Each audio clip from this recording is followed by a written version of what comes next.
Well, we're joined now by the man who will cast the deciding vote on this controversial issue.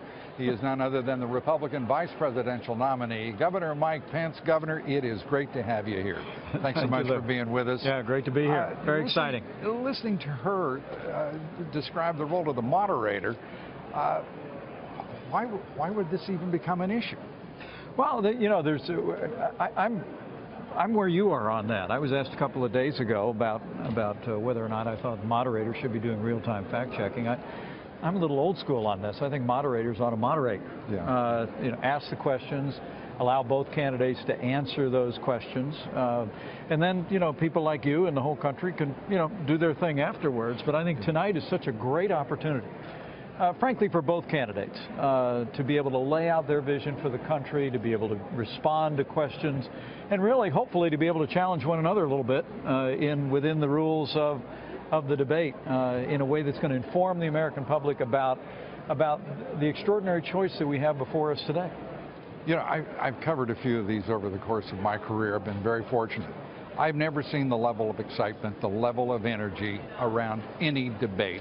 And that goes back to 2000. It goes back to, you take it back to 1980, Jimmy Carter and Ronald Reagan. Right. This thing is out of control in terms of the excitement level of the partisans who are filling up the audience and all of the media itself. I mean, it's remarkable. Well, But I honestly think, and I was in New Hampshire today out on the campaign trail, I think at least on our side, the enthusiasm comes from, and the momentum in this campaign comes from the fact that Donald Trump has articulated the frustrations and the aspirations of the American people like no one in my lifetime since Ronald Reagan. The American people know we can stand tall in the world again. They know this economy can be stronger. They know we can stand on our constitutional principles.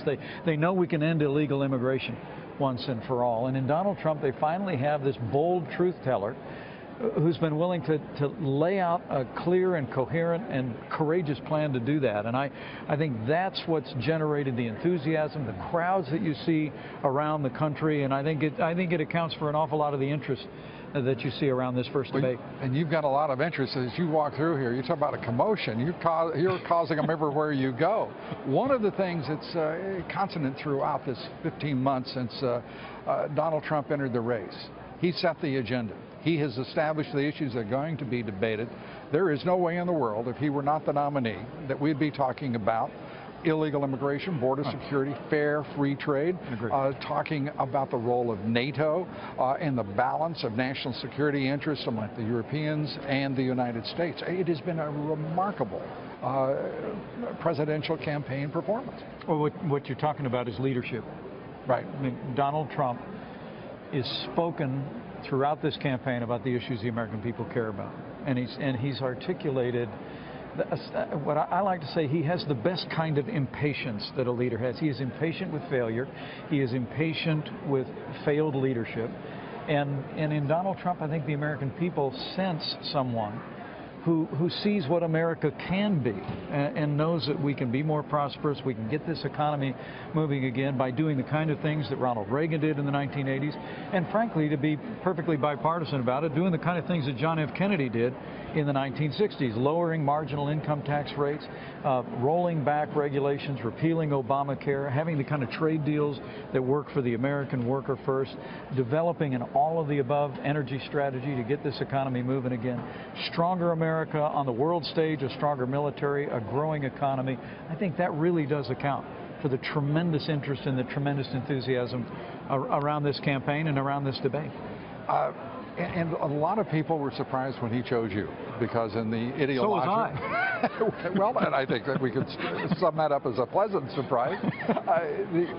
The idea that the two of you standing shoulder to shoulder on the national stage to take these issues that are not only manifestly important to a middle class that's been dwindling for nearly 40 years, working men and women and their families, who frankly haven't had a pay increase in real terms in 30 years.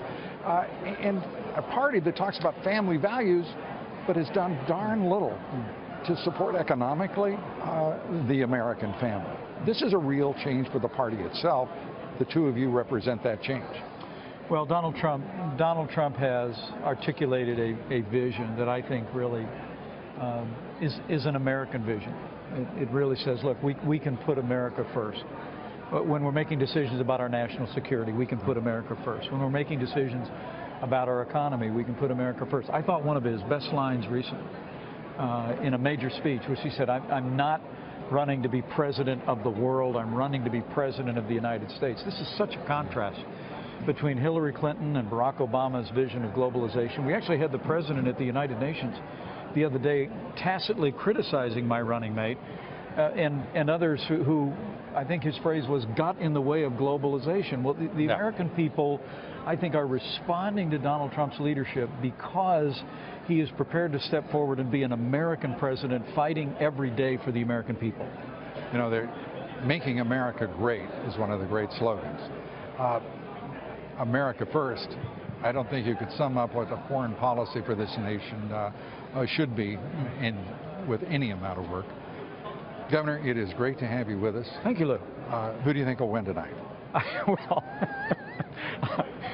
Donald Trump has already won in my mind because he's made a connection to the American people. You know, even when I'm out, we had several hundred people out in Milford, New Hampshire today. He draws tens of thousands of people out at his rallies, but he's the first one to say, it's not about him, it's not about us.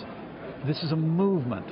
And it is being driven by the fact that people see in Donald Trump a vision and the leadership qualities to make America great again. And I think the fact that he's brought all of that to this debate means he's already won. Governor, thank you very much for being with us. We appreciate it. Good to see you, Luke. Wish you a lot of luck. Thanks.